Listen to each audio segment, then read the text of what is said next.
Subscribe Tag TV YouTube channel and press the notification button.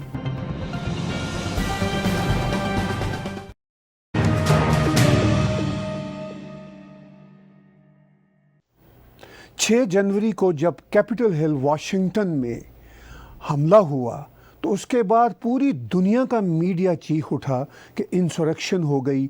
और उसके बाद हमने देखा कि प्रेसिडेंट बाइडेन की जब इनॉग्रेशन हुई तो वाशिंगटन जैसे पीसफुल शहर में 20 से 25 हज़ार आर्मी के नौजवान घूम फिर रहे थे और लगता था कि उन्होंने शहर पर कब्ज़ा किया हुआ है और ये अमेरिका का शहर नहीं, कोई अफ्रीका का शहर है। जिस तरह बैरकों से और जिस तरह वहाँ पर भारी भारी स्लैब्स लगा के शहर को बंद किया गया था। भारत की डेमोक्रेसी और कॉन्स्टिट्यूशन पर हमला होता है 26 जनवरी को और उसके बाद भी भारत की पार्लियामेंट में आज भी ओपन डिबेट हो रही है। ये है डेमोक्रेसी का असल रुख, ये है सच्ची डेमोक्रेसी जो भारत में हम देखते हैं। मगर दुनिया का मीडिया उल्टा चल रहा है। लगता है कि इस वक्त जो कॉरपोरेशनें हैं वो एक्सट्रीम लेफ़्ट के कब्ज़े में हैं और जितना सेलिब्रिटी कल्चर है वो भी एक्सट्रीम लेफ़्ट के कल्चर में। उनको कुछ नहीं पता होता। कोविड के ज़माने ने हमें बता दिया कि सेलिब्रिटीज़ जो हैं वो नॉन एसेंशियल हैं, मगर वो अपने आप को एसेंशियल बनाने के लिए फिर भी किसी के कहने पर, उनको खुद भी शायद पता नहीं होता, उनका कोई मैनेजर उनकी तरफ से ट्वीट करता है कि भाई भारत में ये जो फार्मर के प्रोटेस्ट हो रहे हैं उसमें इंटरनेट का लॉकडाउन चंद घंटों के लिए हुआ, वो भी सिंघू बॉर्डर के आसपास। तो ये एक बहुत बड़ी खबर है। आज ही बीबीसी की खबर आती है कि वीगर मुस्लिम्स जो 1 मिलियन से ज़्यादा कंसंट्रेशन कैंप में हैं और उनके बारे में कोई सेलिब्रिटी ट्वीट नहीं करता। उनकी औरतों को, लाखों की तादाद में उनकी औरतों को रेप किया जाता है। ये है बाइस्ड सिचुएशन, ये है अंधापन। इस सारी सूरत हाल पर मेरी खुशकिस्मती है कि आज मेरे साथ मेरे बहुत ही अजीज़ दोस्त भाई, भारत की एक जानी पहचानी हस्ती मेजर गौरव आर्या जी दिल्ली से जुड़े हुए हैं। वेलकम गौरव भाई, हम आपके बहुत शुक्रगुजार हैं। आपकी जो मसरूफियात है पूरी दुनिया जानती है, मगर आप इतने डेडिकेटेड हैं कि आप भारत के जो सच्चे नैरेटिव के लिए हर वक्त अपना समय देने को तैयार होते हैं। God bless you. Thank you sir. मैंने थोड़ी सा इंट्रोडक्टरी बात की कि ये जो सेलिब्रिटीज़ हैं इनको कख नहीं पता होता जिसे हम कहते हैं, वरना ये दुनिया में क्या कुछ नहीं हो रहा है हिंदू सिख बच्चियों के साथ जो पाकिस्तान में डेली बेसिस पे होता है, क्रिश्चियन बच्चियों के साथ। कभी ये सेलिब्रिटीज़ मलाला यूसुफजई हो, ग्रेटा हो, ये रिहाना हो, इनको पता भी नहीं होता। ये इतने बेहिस लोग हैं, मगर इनको कोई पैसे देता है, जो बड़ी बड़ी कॉरपोरेशनें हैं, इनके मैनेजर को कहीं ट्वीट कर दो। तो क्या सूरत हाल है गौरव भाई?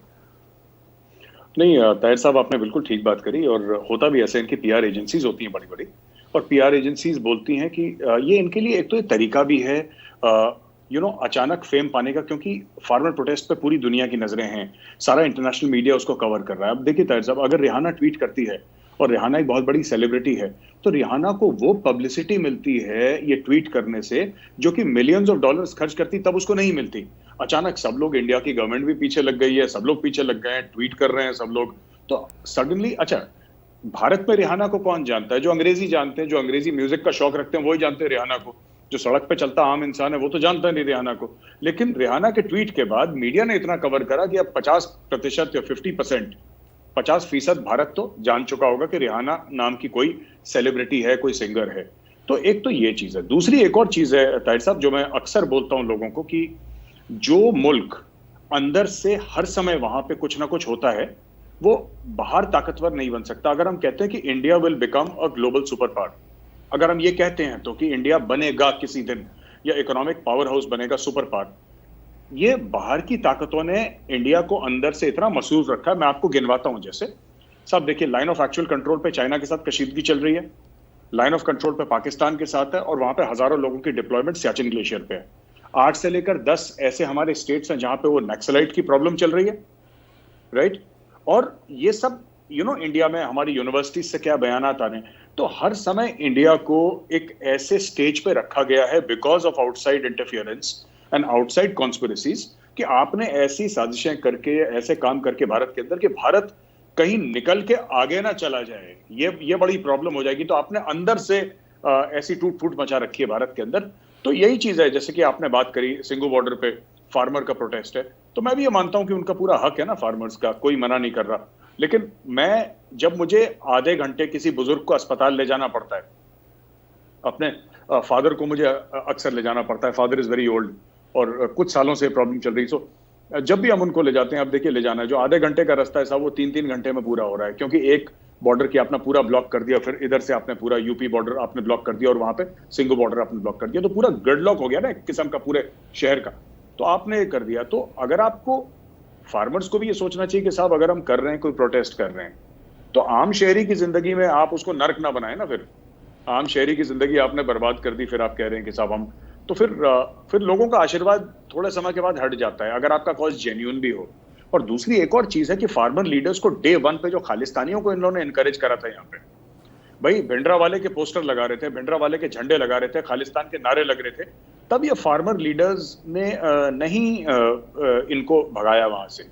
जो फार्मर लीडर्स ने जो बहादुरी दिखाई है, और कुछ फार्मर्स ने दिल्ली पुलिस के खिलाफ जो बहादुरी दिखाई है, ये जानते हुए, और ये बहादुरी इसलिए दिखाते हैं ताहिर साहब क्योंकि इनको पता है कि पुलिस कुछ नहीं करेगी। दे नो फुली वेल कि रिपब्लिक डे का दिन है, ग्लोबल मीडिया है, पुलिस कुछ नहीं करेगी, इसलिए तो इतने ये लोग इतने शेर बन जाते हैं, दे नो फॉर श्योर। तो ये सब एक पूरा अंदर का बाहर का मौजू, एक पूरा एनवायरनमेंट बन रहा है, जिसकी वजह से ये सब हमारे यहाँ कलेश हो रहे हैं, ये सब परेशानियां हो रही हैं ताहिर साहब। आपने बिल्कुल बहुत अच्छे तरीके से सम अप की सिचुएशन की। पॉपुलैरिटी लेने के लिए सेलिब्रिटी का एक अच्छा बहाना है, सिर्फ पॉपुलैरिटी ही नहीं मिलती बल्कि इनके पीछे जो प्लेयर्स हैं वो भी इनके स्पॉन्सर्स हैं। तो आजकल के कोविड के ज़माने में जबकि इनके गाने भी बहुत ज़्यादा रिलीज़ नहीं हो रहे, तो इस तरह पॉपुलैरिटी घर बैठे बैठे मिल जाए तो इससे बड़ी बात क्या होगी।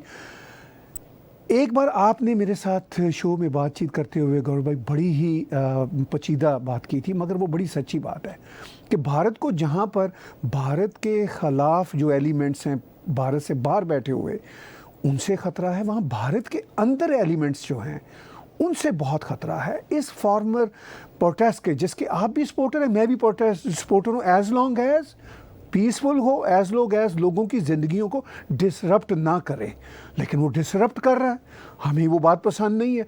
अब उससे तो बहुत आगे बढ़ के बात हुई कि भारत के कॉन्स्टिट्यूशन और डेमोक्रेसी पर ही हमला हो गया। तो वो जो इंसुरेक्शन है वो इस सारी सूरत में जो भारत के अंदर बैठे हुए एलिमेंट्स हैं, जो बाहर के एलिमेंट्स से वो टिक्टेशन कैसे ले रहे हैं। यहाँ पे जो एक्सट्रीमिस्ट बैठे हुए हैं वो कह रहे हैं कि हम इतने लाख डॉलर देंगे, आप झंडा लहरा दो। तो ये कैसे वो आपस में कोऑर्डिनेट कर पा रहे हैं। देखिए साहब, कोऑर्डिनेट ये लोग इंटरनेट पे करते हैं, कोऑर्डिनेट ये लोग सोशल मीडिया पे करते हैं, बड़े सारे ऐप्स हैं जिस पे कोऑर्डिनेट करते हैं, पैसा भी आ जाता है लोगों के थ्रू, बहुत लोग हैं फंड करने वाले इसको। और ये फंड करने वाली वही ताकतें हैं ताहिर साहब जो यू सी, अब जैसे अगर आपको ये पूरा करना है 26 जनवरी के बाद, अच्छा एक बात ही समझिए ना कि 26 जनवरी के बाद ये जितने भी खालिस्तानी थे कहाँ हैं। ये फार्मर प्रोटेस्ट आज भी चल रही है इंडिया में, ऐसी बात नहीं है। सिंगू बॉर्डर पे कुछ हैं, ज्यादातर यूपी गेट पे हैं, गाजीपुर बॉर्डर जो हमारा है, गाजीपुर बॉर्डर पे सब लोग हैं। यहाँ पे यूपी और दिल्ली का जो बॉर्डर माना जाता है, यहाँ से जो मेरठ या हापुड़ से जो रोड आती है वहां पे। लेकिन मेरा ये पूछने वाली मेरी ये बात है कि जो खालिस्तानी नारे लगा रहे थे वो 26 तारीख के बाद गए कहाँ पे अचानक। 26 तारीख की रात को गायब हो गए वो लोग, 26 तारीख की रात को गायब हो गए, कोई खालिस्तानी नहीं है, कोई भी नहीं है वहां पे। ये लोग गए कहाँ पे। मैं आपको यही बोल रहा हूँ कि ये सब यही चीज हमारी शाहीन बाग में हुई थी। जिस दिन ट्रंप गया, ट्रंप भारत से फरवरी 24 या 25 तारीख को, कब मुझे डेट याद नहीं है ताहिर साहब, वो उसकी फ्लाइट उड़ी, उसके 24 घंटे के बाद शाहीन बाग खाली। तो ये सब इवेंट्स होते हैं जो ऑर्गेनाइज करा जाते हैं, फंडेड। और जहां तक अंदर वाले लोगों की बात है, मैं तो लगातार ये बात बार बार कहता हूं, ये मेरा जो एक जुमला है मैं बार बार रिपीट करता हूं ताहिर साहब, कि भारत के किले के दरवाजे हर समय अंदर से खुले हैं। ये किसी में इतनी हिम्मत नहीं थी कि बाहर से दरवाजे खुलते, अंदर से खुले हैं। जयचंद भी इसी मिट्टी की पैदावार है, राइट, और मीर जाफर भी इसी मिट्टी की पैदावार है। ये बाहर नहीं पाएगा, ये भारत में ही पाएगा। तो वो अभी भी देखिए, जब हम मीर जाफर की बात करते हैं और जयचंद की बात करते हैं ताहिर साहब, these are not simply people, this is a state of mind. ये एक जहनियत है, ये एक जहनियत है, और वैसे टाइप के लोग बहुत हैं इंडिया में जिन्होंने अपना करियर बना रखा है इन सब चीजों के लिए, और ये जामा पहनते हैं डेमोक्रेसी का, ये जामा पहनते हैं कॉन्स्टिट्यूशनल राइट्स का, क्योंकि आपको कवर चाहिए ना, आप आड़ लेके फिर फायर करते हैं ना, फौज में भी यही सिखाते हैं, साहब आप आड़ लीजिए फिर आप फायर करें, तो आड़ लेते हैं कॉन्स्टिट्यूशन की। तो ये बड़ी बड़ी बातें करते हैं, फ्रीडम ऑफ स्पीच की बातें करेंगे, राइट। अब देखिए एक पत्रकार हैं भारत के बड़े मशहूर, जिन्होंने झूठा ट्वीट करा कि साहब एक फार्मर को गोली मार दी और उसको शहीद का दर्जा दे दिया भाई उन लोगों ने, कि उस फार्मर को गोली मार दी। बाद में पता लगा कि साहब दिल्ली पुलिस के पास वीडियो प्रूफ है कि उसने खुद ही ट्रैक्टर मारा था, ट्रैक्टर उलट गया, फार्मर मर गया। अब देखिए ना साहब, तो ये सब जो लोग हैं जो इस तरीके की बातें करते हैं, ऐसी बहुत बड़ी इंडिया में लॉबी है, वेल फंडेड, जिनका काम ही ये है। और आई थिंक इंडिया बहुत ज्यादा, मुझे लगता है जरूरत से ज्यादा टॉलरेंट है इन सब लोगों के लिए, क्योंकि वो चीज है कि यहाँ पे कई लोग हैं जो मानते हैं, और मुझे लगता है इतनी बुरी बात भी नहीं है, जो यहाँ पे लोग मानते हैं कि democracy has to be lived not just in letter but also in spirit. तो जो लोग कहते हैं इंडिया में डेमोक्रेसी खत्म हो गई है, और रात के 9 बजे आप हर रोज तो मोदी जी को गाली देते रहते हैं, अमित शाह जी को गाली देते रहते हैं, फिर कहते हैं मोदी इज अ फाशिस्ट। अगर मोदी फाशिस्ट होता तो ये गायब हो चुके होते, कब से जेल में होते या गायब हो चुके होते। पर सब भले चंगे हैं, सब मोटे मोटे पेट, बड़े बड़े गले, मूछें लेकर आते हैं टीवी पे, और आप भारत में बैठ के भारत के प्रधानमंत्री को तो रोज भला बुरा कहते हैं, फिर कहते हैं साहब डेमोक्रेसी खतरे में। और कितनी डेमोक्रेसी चाहिए इनको ताहिर साहब? मैं तो ये जानना चाहता हूँ, इनको डेमोक्रेसी कितनी चाहिए, कौन से लेवल की इनको डेमोक्रेसी? इनको डेमोक्रेसी चाहिए अराजकता फैलाने की, जिसको कहते हैं ना कि कंप्लीट एनार्की, जो फितनाई का माहौल जो होता है ना, कि वो उनको वो वाला फ्रीडम चाहिए कि हम आग लगा दें पूरी दुनिया में, हमें वो वाला फ्रीडम, वो तो कहीं नहीं मिलता। तो वो इंडिया में ढूंढ रहे हैं साहब ये लोग। आपने कहा कि इनको फ्रीडम चाहिए आग लगाने की, इनको चाहिए कि ये जितना ज़्यादा से ज़्यादा अनारकियत फैला सकें उतनी फैला सकें ताकि इनका काम चले।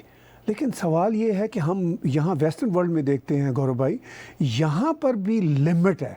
यहाँ पर जब हमारे नेटिव्स प्रोटेस्ट करते हैं तो प्राइम मिनिस्टर एक हफ़्ता तो बर्दाश्त करता है, और जब वो रेल की पटरियाँ रोकते हैं तो फिर प्राइम मिनिस्टर भी फिर आर्मी को भेजता है और कहता है कि भाई इनको यहाँ से निकालो। अमेरिका में आपके सामने जो हुआ, तो जब वेस्टर्न वर्ल्ड के ये प्रेसिडेंट मौजूद हैं, और हमें ये पता है कि वेस्टर्न वर्ल्ड भी unfortunately when it comes to India hypocrisy का शिकार होते हैं। अपने लिए उनके और स्टैंडर्ड्स हैं, इंडिया के लिए वो बहुत ही ज़्यादा अनारकियत वाली डेमोक्रेसी चाहते हैं। लेकिन भारत को क्या करना चाहिए कि आफ्टर ऑल इस अनारकियत को इस हद तक ना जाने दे जिस हद तक चली जाती है, जैसे शाहीन बाग में हुआ 26 जनवरी को हमने देखा। जैसे मुझे लगता है अभी भी भारत में बहुत लोग हैं जो सत्ता में हैं, जो पावर में हैं। ये मैं दिल की बात कह रहा हूँ ताहिर साहब, हो सकता है मैं गलत हूं, पर ये मेरी इमोशनल बात है, दिल की बात है। मुझे ऐसा लगता है कि कई लोग इंडिया में अभी भी हैं इन पोजीशंस ऑफ पावर, जिनको बहुत फर्क पड़ता है कि न्यूयॉर्क टाइम्स के एडिटोरियल में उनके बारे में क्या लिखा जाए, या फिर वॉशिंगटन पोस्ट के एडिटोरियल में उनके बारे में क्या लिखा जाए। तो चीन को तो फर्क नहीं पड़ता कि क्या लिखा जाए, वो पढ़ भी नहीं पाते बेचारे, उनको समझ में नहीं आता, ना उनको फर्क पड़ता है। तो कहीं ना कहीं मुझे ऐसा लगता है कि अगर भारत ये चाहता है कि सुपर पावर बने, तो उसको सुपर पावर वाले काम भी करने होंगे। ये गांधी का देश बोल के आप सुपर पावर नहीं बन सकते, आप गांधी का देश बोल के आप सिर्फ बेचारा बन सकते हैं।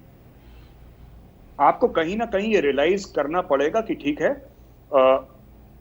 एक चौपाई है जो रामायण की, जो मैं बताना चाहता हूं यहाँ पे, और उसका तर्जुमा करूंगा, मैं ट्रांसलेट करूंगा कि बिना न मानत जलद जड़ गए 3 दिन बीत, बोले राम सकोप तब भय बिन होए न प्रीत। ताहिर साहब, ऐसा था कि जब प्रभु श्री राम सामने समुद्र के सामने गए, जो सीता माँ को बचाना था, रावण उनको ले गया था अपहरण करके, उनका किडनैप करके लंका। तो जब गए थे बचाने के लिए, समुद्र पार करने का कोई रास्ता नहीं था, तो प्रभु श्री राम ने हाथ जोड़ के 3 दिन समुद्र के सामने, यानी कि जो समुद्र था उसके सामने 3 दिन हाथ जोड़ के, सर झुका के पूजा करी और रिक्वेस्ट करा कि मुझे यहां से जाने दो। समुद्र ने नहीं जाने दिया। जब उन्होंने अपना धनुष उठाया, बो एंड एरो, जब धनुष चलाया, तब समुद्र हाथ जोड़ के समुद्र से निकला और बोला कि मुझे माफ कर दीजिए और हम आपको राहदारी देते हैं। भयबन होए ना प्रीत, there is no friendship without fear. मुल्कों में प्यार मोहब्बत बिना डर के नहीं होता।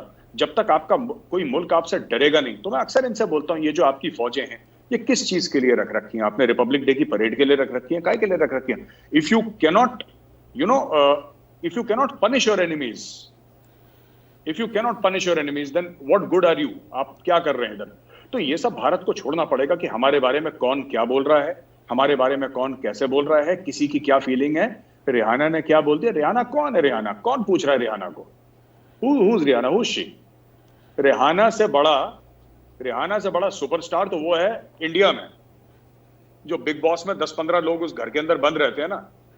और बड़ा वाहियात सा शो है, मैं देखता नहीं हूं, लेकिन उनकी पॉपुलैरिटी ज्यादा है रिहाना से इंडिया में, क्योंकि रिहाना को जानता कौन है। तो ये क्या है कि जो एक लेफ्ट लिबरल गैंग है, या अंग्रेजी बोलने वाला लेफ्ट लिबरल गैंग, जिनको पता है रिहाना कौन है, so people are writing thank you Rihanna for your support. Rihanna के सपोर्ट से क्या करोगे तुम? क्या हो जाएगा? रिहाना ने सपोर्ट कर दिया, मतलब क्या हो जाएगा? और रिहाना को खुद पता नहीं होना। रिहाना को खुद पता हो ना होता है साहब, मसला ये है कि अगर जो बाइडेन ने भी ट्वीट कर दिया तो क्या हो जाएगा? ये बताइए, क्या हो जाएगा? बिल्कुल ठीक बात है।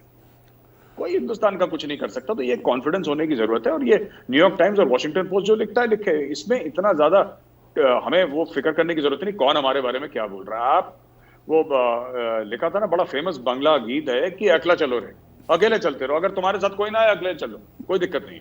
बिल्कुल ठीक है, मैं बिल्कुल आपसे एग्री करता हूँ। लेकिन क्या ये वाला जो कॉन्फिडेंस है, ये वाला जो रवैया है, ये आपको भारत की जो एलीट है, ख़ासतौर पर जो एस्टैब्लिशमेंट में बैठे हुए कुछ लोग हैं, पॉलिटिक्स में बैठे हुए कुछ एलीट हैं जो न्यूयॉर्क टाइम्स को इम्पोर्टेंट समझते हैं, उनमें कब ये कॉन्फिडेंस आएगा?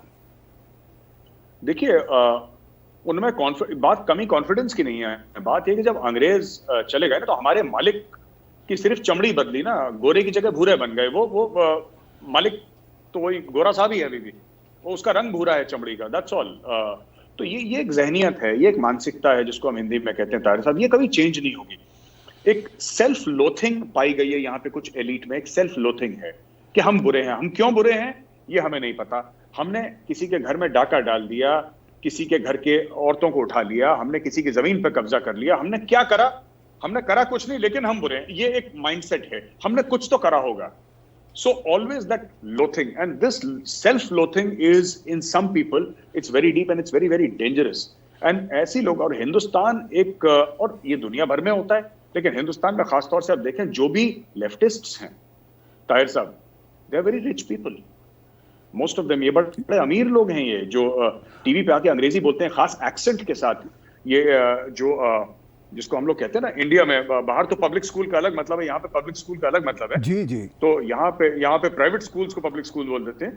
तो वो पब्लिक स्कूल्स और जो हमारे हिल स्टेशन में जो स्कूल्स है, वहां के पढ़े लिखे लोग उस एक्सेंट में बात करते हैं। BMWs और मर्सिडीज में आते हैं टीवी स्टूडियोज में, chiffon, pearls, diamonds, Caribbean cruises. फिर वो लेफ्टिस्ट हैं यहाँ पे, डिजाइनर लेफ्टिस्ट हैं ये लोग सब।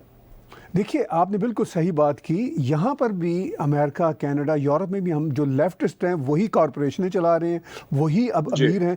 एक ज़माना था गौरव भाई कि मैं अपने आप को लेफ़्ट के साथ एफिलिएट करता था। मैं सच्ची बात बताऊं, मैं आज भी समझता हूं कि आप और मैं जनता की बात करते हैं, हम शायद लेफ़्ट के लोग हैं। ये जो ख़ुद को लेफ़्ट के कहते हैं, जो बड़े बड़े पैलेसेस में रह रहे हैं, बड़ी बड़ी गाड़ियाँ हैं, एलीट क्लास के हैं, ये इनफैक्ट आज का मॉडर्न राइट है। मैं आपको सच्ची बात बताऊं, प्राइम मिनिस्टर नरेंद्र मोदी आम आदमी हैं, एक्चुअली वो आम आदमी हैं, और वो हैं लेफ्ट के ट्रू रिप्रेजेंटेटिव। मगर लेफ्ट और राइट बिगड़ चुका है। मैं अक्सर कहता हूं अपने शोज में, अब लेफ्ट और राइट नहीं रहा, खेल सारा रैशनैलिटी और इरैशनैलिटी का है, झगड़ा सारा बिल्कुल सही बात, अब इन दोनों चीज़ों में है। जी बिल्कुल। गौरव भाई, एक और बड़ा अहम एलिमेंट है भारत में, सिर्फ ये फार्मर्स प्रोटेस्ट के हम कॉन्टेक्स्ट में ही नहीं देखते, शाहीन बाग भी है। कोई भी मामला हो, सीए की बात चाहे असम में हो चाहे दिल्ली में हो, कहीं ना कहीं हमको चीन, पाकिस्तान तो ख़ास तौर पर नज़र आते ही आते हैं। अमेरिका और यूरोप के वो जो लेफ़्ट के तबके हैं वो भी उनके साथ शामिल हैं। ये नेक्सस क्या है? सब ऐसा है कि ये सब लोग पीछे से जुड़े हुए हैं और ये फ्लैंकिंग अटैक करते हैं सब। इंडिया पे, एक यहाँ से शुरू, आपने बोला ना कि दुनिया भर के और मुख्तलिफ देशों के हैं, ये आइडियोलॉजी से जुड़े हैं, आइडियोलॉजी के अलावा ये पैसे से जुड़े हैं, ये टारगेट की वजह से जुड़े हुए हैं अपने सब लोग। For example billionaire George Soros, वो कुछ बोलेगा तो अचानक कुछ लोग और एक्टिव हो जाएंगे कहीं और, ये बोलना शुरू कर देंगे, तो आपको ऐसा प्रतीत होगा या आपको ऐसा लगेगा कि साहब ये चौतरफा हमला हो रहा है आपकी ओर, आपके खिलाफ जो चौतरफा हमला हो रहा है। तो अचानक ये यहाँ से रिहाना बोली, वहां से मियां खलीफा बोली, वहां से ग्रेटा थनबर्ग, और ये सब ये 24-48 घंटे के अंदर बोलेंगे। आप देखिएगा ये ग्रेटा ने कब बोला, रिहाना ने कब, ये सब जल्दी जल्दी जल्दी जल्दी होगा सब। और फिर ये CNN की एक ही खबर है जो दोनों ये पेश कर रहे हैं, ये भी इंटरेस्टिंग बात है। बिल्कुल बिल्कुल बिल्कुल, ये दोनों पेश कर रहे हैं। और एक और चीज मैं आपको बताता हूं कि अचानक जैसे धूप में ओस गायब हो जाती है, अब ये देखिएगा ये 72 घंटे के बाद रिहाना गायब हो जाएगी। मैं भी आपको बता रहा हूं, ये रिहाना गायब हो जाएगी, ग्रेटा थनबर्ग गॉन, मियां खलीफा गॉन, ये सब गॉन है, ये सब चले गए, ये फिर बिल में घुस जाएंगे, फिर कुछ और लोग बिल से निकलेंगे। तो हिंदुस्तान में भी यही होता है। आप देखिए ना, क्या CAA NRC का मसला खत्म हो गया? मसला तो है ना अभी भी। वो लोग कहां हैं? शाहीन बाग कहां हैं? गायब। वो बैठे थे 2-3 महीने के लिए, ट्रंप गया, फसाद हुए दिल्ली में, ट्रंप गया, ट्रंप का जहाज उड़ा और शाहीन बाग में तंबू नीचे गिरा।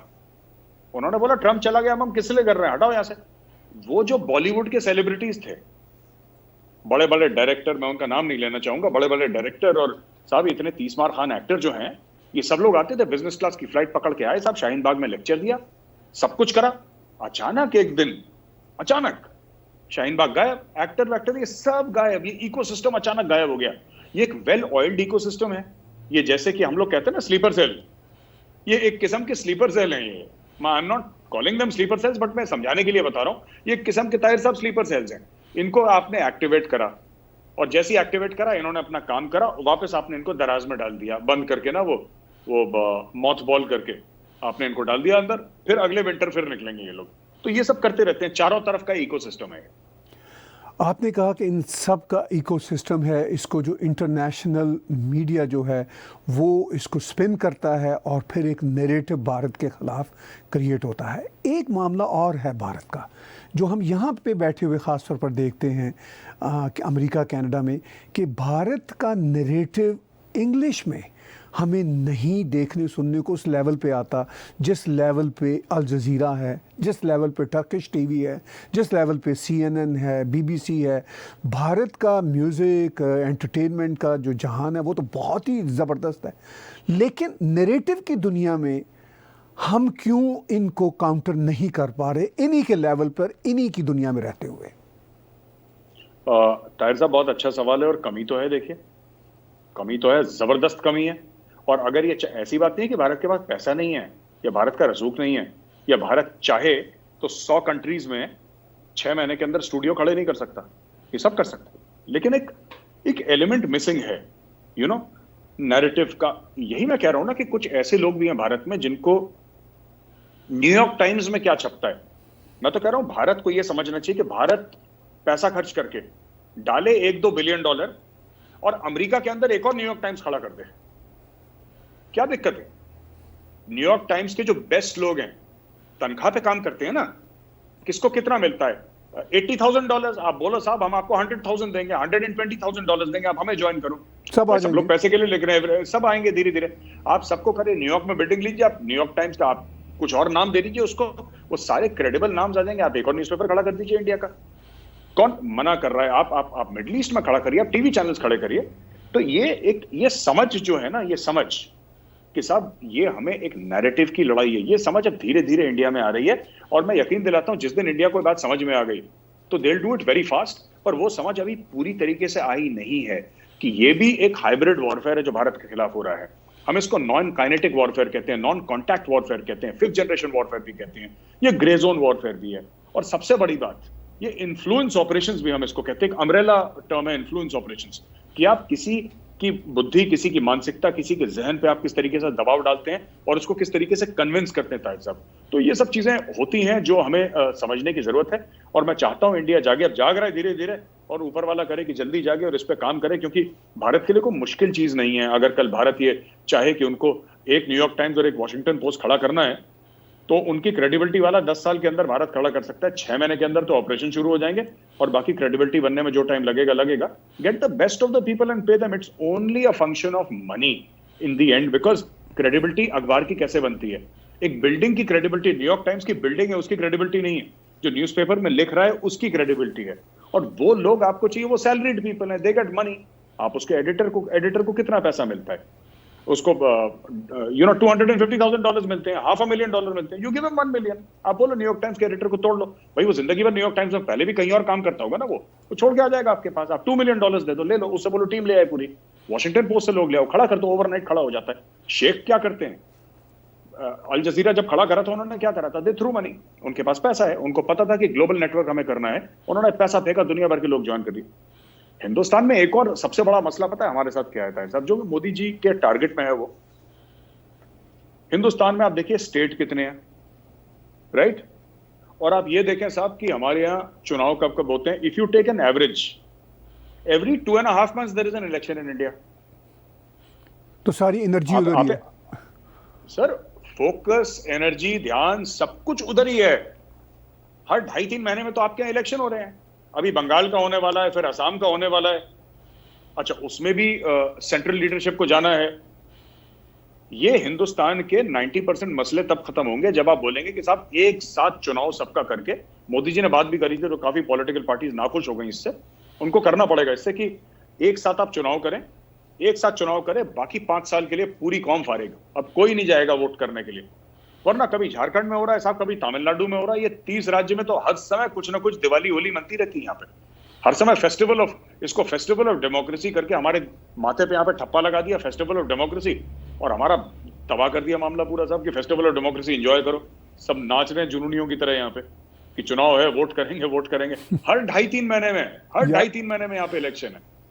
तो दिक्कत तो आई साहब. जी बिल्कुल, बहुत अहम आपने बात की. अब आखिर में मुझे ये बताइए गौरव भाई कि ये जो फार्मर प्रोटेस्ट अभी भी चल रहे हैं, उनका पीसफुल अगर होगा मैनिफेस्टो तो किसी को कोई एतराज़ नहीं होगा, लेकिन ज़िंदगी डिसरप्ट हुई है. पार्लियामेंट में बातचीत भी शुरू हो चुकी. आपको ये आगे कैसे जाते हुए नज़र आते हैं? मेरा जो एक्सपीरियंस है ताहिर साहब, ये अभी चलेगा थोड़े दिन और अचानक एक दिन ये गायब हो जाएगा. अचानक. मैं आपको बता रहा हूँ, मैं ऑन रिकॉर्ड ये बात कहना चाहता हूँ. ये हिंदुस्तान में है, ये हमारी रिवायत है. ये अचानक एक दिन ये प्रोटेस्ट खत्म हो जाएंगे. There will be some deal, कुछ होगा. या अब देखिए बात पता है क्या है, ये प्रोटेस्ट 26 तारीख की रात को खत्म हो जाती. अब लोगों ने पोजीशंस ले ली हैं इसमें. कुछ ऑपोजिशन का भी काम है भड़काने का, और हर एक पार्टी जो ऑपोजिशन में रहती है वो काम करती है भड़काने का, झूठ बोलने का, प्रोपेगेंडा करने का, राइट? अब मैं आपको एक एग्जांपल देता हूं छोटा सा. अब आपने इसमें बोला कि जैसे अंबानी आपकी जमीन ले लेगा. ये बोला साहब अंबानी आपकी जमीन ले लेगा. एक र्यूमर फैला दिया कि अंबानी अडानी आपकी जमीन ले लेंगे. और वो बेचारा पंजाब में जो भटिंडा के आगे फार्मर है जिसकी 2 एकड़ जमीन है, वो बड़ा परेशान हो गया. अरे अंबानी को तुम्हारे 2 एकड़ के छोटे रुमाल जितने बड़े प्लॉट से क्या लेना देना है? वो क्यों लेगा तुम्हारा प्लॉट? उसको क्या, वो फार्मिंग में है नहीं. उसने ऑन रिकॉर्ड मुकेश अंबानी ने बोल दिया कि मुझे तुम्हारी जमीन में कोई इंटरेस्ट नहीं है, मुझे तुम्हारे फार्म में कोई इंटरेस्ट नहीं है, मुझे फार्मिंग सेक्टर में कोई इंटरेस्ट नहीं है. अब बताओ, नहीं साहब ले लेगा. अब आपने वो बेचारे किसान तो सिंपल लोग होते हैं, ये बेचारे मासूम है, आपने मासूम के दिमाग में जहर डाल दिया. अब वो यहाँ पे आ गया कि हमारी जमीन ले लेगा. तो आप ऐसी चीज, हरियाणा में तो एक मुख्यमंत्री थे, वजीर आला थे, तो पंजाब से जो पानी आता था, तो पंजाब में जो डैम है, तो उन्होंने बोला साहब ये डैम से बिजली निकाल के पानी भेजते हैं हरियाणा में, इसलिए तुम्हारी फसलें खराब हो जाएंगी. मतलब यू सी, आपने जो बेचारा मासूम है, वो पढ़ा लिखा इतना नहीं है, आपने कुछ भी उसको झूठ बोल के आपने उसको बरगला दिया, वो बेचारा भड़क गया. तो मुझे ऐसा लगता है साहब कि दोनों फार्मर और सरकार, ये दोनों ग्रुप्स बनाए अपने और पॉइंट बाय पॉइंट डिस्कशन करें. सरकार ने बोला भी था पॉइंट बाय पॉइंट डिस्कशन करें, क्योंकि जो फार्मर यूनियंस ये कह रहे हैं ना कि ये तीनों लॉज पीछे हट जाने चाहिए और सरकार इसको बिल्कुल ही वापस ले ले और हम मानते हैं, ये तो होने नहीं वाला मेरे हिसाब से. ये होगा नहीं. तो ऐसी चीज की उम्मीद भी नहीं रखनी चाहिए जो ना हो, और आपस में बातचीत करके मुकमुका करके फिर उसको खत्म करें बात. बहुत आखिर में आज की गुफ्तगू में जो आप समझते हैं कि कोई बात मिस हो रही है और करनी इंपॉर्टेंट है, तो ज़रूर शेयर कीजिए हमारे व्यूअर्स के साथ। मैं सिर्फ एक बात ताहिर साहब कहना चाहूंगा with your permission sir, that ये जो भारत के खिलाफ इंफॉर्मेशन वॉरफेयर हो रहा है, भारत के खिलाफ जो ये सब चीजें हो रही हैं बाहर से, पाकिस्तान से, कहीं से भी और से, राइट, मुझे लगता है भारतवासियों को जो पार्टी एफिलिएशन है ये छोड़, देखिए ये कांग्रेस, ये बीजेपी, ये और जनता दल जितने भी और पार्टीज हैं, मैं तो नाम भी नहीं जानता, ये कल रहेंगी नहीं रहेंगी, भारत रहेगा यहाँ पे ना, भारत हर समय रहेगा और अगले 10,000 साल तक भारत कायम है। उसके बाद भी भारत, समय से पहले लोग कुछ कहते हैं ना, बुजुर्ग ये कहते हैं कि जब समय नहीं था तब भारत था, और जब समय नहीं होगा तब भी भारत होगा। भारत अमर है, तो इसलिए first loyalty should be towards the nation, और बाकी ये सब चीजें, और nation the greater Indian thing, कि हम तो ये मानते हैं कि बांग्लादेश, पाकिस्तान, ये सब they are part of us only in the larger context. Indian subcontinent कहते हैं ना हम इसको, लार्जर कॉन्टेक्स्ट। तो मुल्क के लिए जो काम करे वो ज्यादा अच्छा है, क्योंकि पॉलिटिकल एफिलिएशन को आगे रखना और बोलना कि साहब मैं तो अपनी पॉलिटिकल पार्टी और पॉलिटिकल लीडर से बड़ा मैं लॉयल हूं और उसका बड़ा वफादार हूं, मेरा मुल्क जाए गड्ढे में कोई बात नहीं, लेकिन साहब मैं अपने, तो ये गलत चीज है, ये गलत चीज है। बहुत बहुत शुक्रिया गौरव भाई, हम बहुत शुक्रगुजार हैं, आपने वक्त दिया, और हमें उम्मीद है कि आप हमें रेगुलर वक्त दिया करेंगे। इस पर हम आपको एक रिक्वेस्ट भी करेंगे ख़ास तौर पर, ताकि हम आपके विचार शेयर करते रहें। बहुत बहुत धन्यवाद आप। Thank you sir. बातचीत सुन रहे थे आप मेजर गौरव आर्या जी की, जो बहुत ही अहम कमेंटेटर भी हैं और स्ट्रैटेजी की दुनिया में उनकी गहरी नज़र है। नैरेटिव की जो वार है, उसकी जो कम्प्लेक्सिटीज़ हैं उनको समझते हैं, और हमारी कोशिश होगी कि मेजर गौरव आर्या साहब की बातचीत हम रेगुलर बेसिस पे आपके साथ शेयर करते रहें। और आखिर में मैं एक बार फिर आपको बताता हूँ कि हमारा 24/7 टीवी चैनल है, जो IP बॉक्सेस में भी है। 24/7 हम इसकी स्ट्रीमिंग यूट्यूब पर भी करते हैं, और ऑनलाइन जो हमारे वेबसाइट्स हैं उन पे भी होती है। हम सिर्फ़ और सिर्फ यूट्यूब का चैनल नहीं है, बल्कि 24/7 लीनियर चैनल है, और हमारा इंग्लिश टीवी चैनल भी शुरू हो चुका है। बहुत जल्द उसकी लाइव स्ट्रीमिंग भी 24/7 हम करने वाले हैं। वही बात जो मैंने मेजर गौरव आर्या साहब से की कि जो नैरेटिव की कमी है, वो हम नैरेटिव की कमी को पूरा करने के लिए अपना कंट्रीब्यूशन भी उसमें करेंगे। आप कुछ देखते होंगे, उसके वीडियो ज़रूर देखिए। एक दिक्कत हमें ज़रूर आ रही है कि बहुत हमारे जो दुश्मन हैं वो टैग टीवी के यूट्यूब चैनल के ख़िलाफ़ रेड अलर्ट्स करते रहते हैं। जो एल्गोरिदम है वो हमें शैडो बैनिंग में रखता है। आप देखते होंगे कि हमारे वीडियो आज से 3-4 महीने पहले 5-5, 6-6 लाख व्यूज़ पर जाते थे, वही वीडियो अब 10-10, 15-15 हज़ार व्यूज़ पे आ गए हैं। हम व्यूअर्स की नंबर के हवाले से ऑब्सेस नहीं है, क्योंकि हम सिर्फ यूट्यूब चैनल नहीं हैं, हम हर तरह से अपनी टीवी को आगे पहुंचाते हैं, अपनी ऑनलाइन स्ट्रीमिंग के हवाले से भी, मगर हम अपना फेयर हक मांगते हैं। और हम नहीं चाहते कि जो एक्सट्रीमिस्ट एलिमेंट्स हैं, जो डिफरेंट ताकतें हैं, वो हमारे टीवी को, कनाडा में रहते हुए हमारा टीवी, उसको वो मुतासर करें। हम यूट्यूब से भी रब्ता कर रहे हैं। इसके लिए आपका साथ हमें यूँ चाहिए कि आप हमारे वीडियोस को, उनके लिंक्स को अपने दोस्तों के सर्कल्स में वायरल करें, ताकि वो जो शैडो बैनिंग है वो एक तरह से उनके मुंह पर तमाचा पड़े जो इसके पीछे लोग हैं। हम भी लड़ रहे हैं, आप भी हमारा साथ दीजिए। और आखिर में आप जानते हैं कि टैग टीवी के यूट्यूब के इस चैनल पे और हमारी वेबसाइट के पेज पे जाके डोनेट का बटन आप क्लिक करते हैं, तो आप हमारे 24/7 चैनल को क्रेडिट कार्ड के राहीं या पेपॉल के राहीं आप हमें सपोर्ट कर सकते हैं। हम बहुत जल्द पैट्रियन का अकाउंट भी आपके साथ शेयर करने वाले हैं। आज का बिला तकल्लुफ़ तजिया ताहिर गोरा के साथ देखने और सुनने का बहुत शुक्रिया। Subscribe Tag TV YouTube channel and press the notification button.